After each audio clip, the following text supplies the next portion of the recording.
చెల్లికి ఆస్తి ఇవ్వకుండా ఎగ్గొట్టిన వాడు సైకో. అవునా కాదా? ఇచ్చాడా ఆస్తిలో హక్కు? అలాంటి అన్న కావాలా మీకు?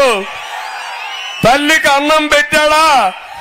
పెట్టినవాడు మీకు కావాలా అని అడుగుతున్నా మిమ్మల్ని అందరినీ. నేను అందుకే మళ్ళా మీ అందరికి హామీ ఇస్తున్నా. డాక్రా సంఘాలు పెట్టాం, ఉద్యోగాల్లో కాలేజీల్లో ఆ రోజు 33% రిజర్వేషన్లు తీసుకొచ్చాం. ఈ రోజు హామీ ఇస్తున్నా, ఏదైతే మహాశక్తి అనే కార్యక్రమం కింద ఈ రోజు మా ఆడబిడ్డలకు హామీ ఇస్తున్నా 4 కార్యక్రమాలు తీసుకుంటున్నాను.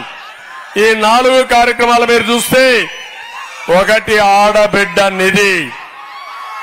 ఒక్కొక్క ఆడబిడ్డకి నెలకు 1500, సంవత్సరానికి 18,000, 5 ఏళ్లకు 90,000, ముగ్గురుంటే మీ ఇంటికి 2,70,000 పంపిస్తానని మీ అందరికీ హామీ ఇస్తున్నా. అదే మాదిరిగా ఈరోజు నేను ఒకటి హామీ ఇస్తున్నా, ఎవరైతే కొన్ని ఆడబిడ్డలకి ఎంతమంది పిల్లలుంటే అంతమందికి తల్లికి చదువు కింద వందనం కింద 15,000 ఇస్తా.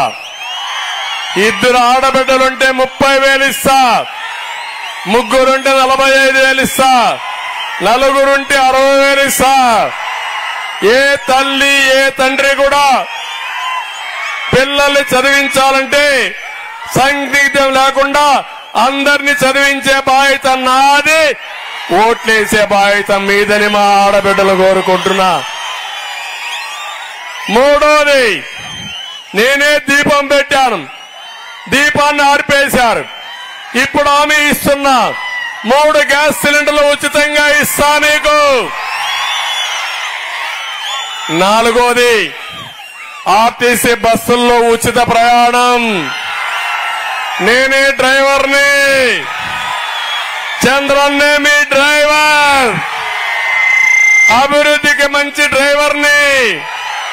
మా ఆడబిడ్డల్ని సురక్షితంగా తీసుకెళ్లి మళ్లీ ఇంటికి తీసుకొచ్చే బాధ్యత నాదని మా ఆడబిడ్డలకు హామీ ఇస్తున్నా. ఈ 4 కాకుండా నేను ఒకటే మీ అందరినీ కోరుతున్నాను. నేను ఒక కార్యక్రమం మీకు ఇస్తున్నా. ఆ కార్యక్రమం ద్వారా మీరు ఒక్కసారి ఆలోచిస్తే డాక్రా సంఘాలకు గాని మహిళలు గాని లక్షాధికారులు చేసే బాధ్యత నాది. డబ్బులు ఇవ్వడమే కాదు, చేపనివ్వడమే కాదు, చేపను పట్టుకునే విధానం కూడా నేర్పిస్తారని మా ఆడబిడ్డలందరికీ హామీ ఇస్తున్నా. దీనికి డాక్రా సంఘాలకి 10 లక్షలు రుణాలు ఇప్పించి, వడ్డీ లేని రుణాలు ఇప్పించి, మీకు నైపుణ్యాన్ని పెంచి డబ్బులు సంపాదించే మార్గం నేర్పిస్తా.